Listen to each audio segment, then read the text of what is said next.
How are you feeling, just in general? Great. Really excited to be back.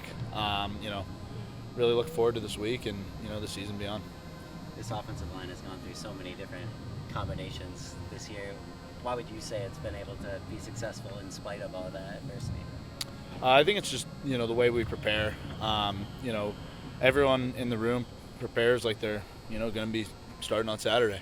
And, that's just a credit to Coach Hansen and, all of our coaches who prepare us like that. And, just the brotherhood and the bond that we have, for each other and, wanting to play for the guy next to you. What have you seen from Oregon's defensive line on film? Yeah, they're super talented guys. They play hard. It's going to be a great challenge for us, but really excited. What's the most important thing for the line going up there to play well? I think a number of things. I think it's just, focusing on what we can control. Just playing our game and, letting the rest take care of itself. How do you guys start faster as an offense? I think it's just trusting our preparation, trusting our training, and, going out there and working what we do in practice and putting it out on the field. What's the relationship and maybe competition like between you and John right now? Our relationship's great.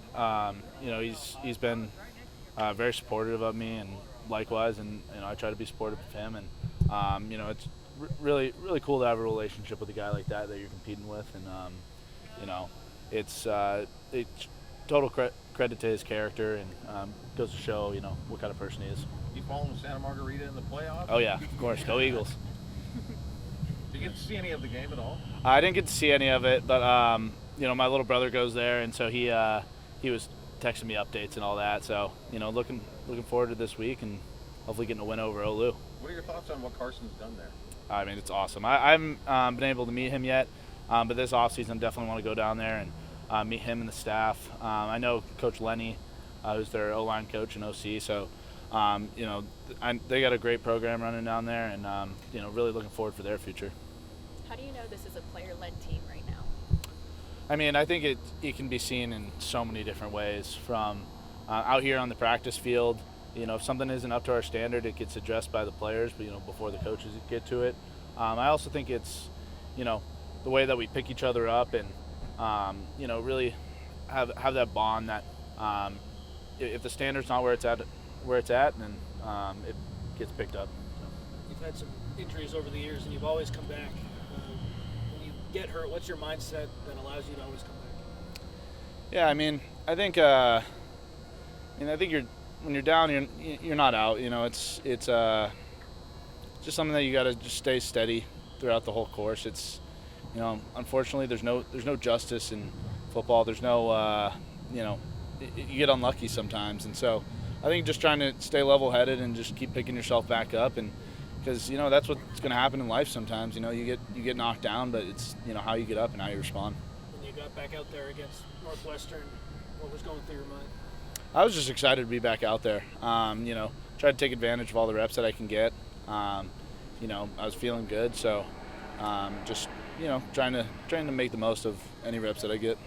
This team the last couple of years had trouble on the road. This is obviously a huge road game, pretty hostile environment. What would you say gives you confidence that this team is in a place where maybe those things won't be an issue again?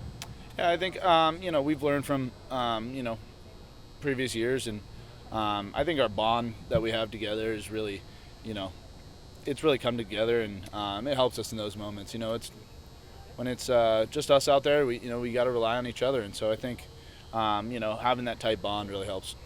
What can you say about the versatility you guys just have on the offensive line? I mean, it's a huge blessing for our whole group. I mean, we've played, I saw some like 15 different combinations of guys out there this year, and so I mean that's just credit to Coach Hansen, credit to Coach Riley, and just credit to all the guys in the room who prepare and work really hard to be in that position. What's the message like as an offensive line group when someone goes down and Elijah goes down, Tobias has to kick out, and Kalian comes in? Like, what's the message from the group, you guys? I mean, I think it kind of just goes without being said almost. It's just kind of next man up. It's really unfortunate when that stuff happens, but, you can't blink. We always say Trojans never flinch, so it's, next man up. Do you see any of yourself and Kalen Miller, guys who followed a similar path? Yeah, 100%. I think he's definitely more athletic than me, But the kid's really hardworking. It's awesome to play alongside him. He's just a really great kid, great family. King's a stud too. So it's awesome to have two guys like that, and Kaylin's doing a hell of a job, and so I'm really proud of that kid.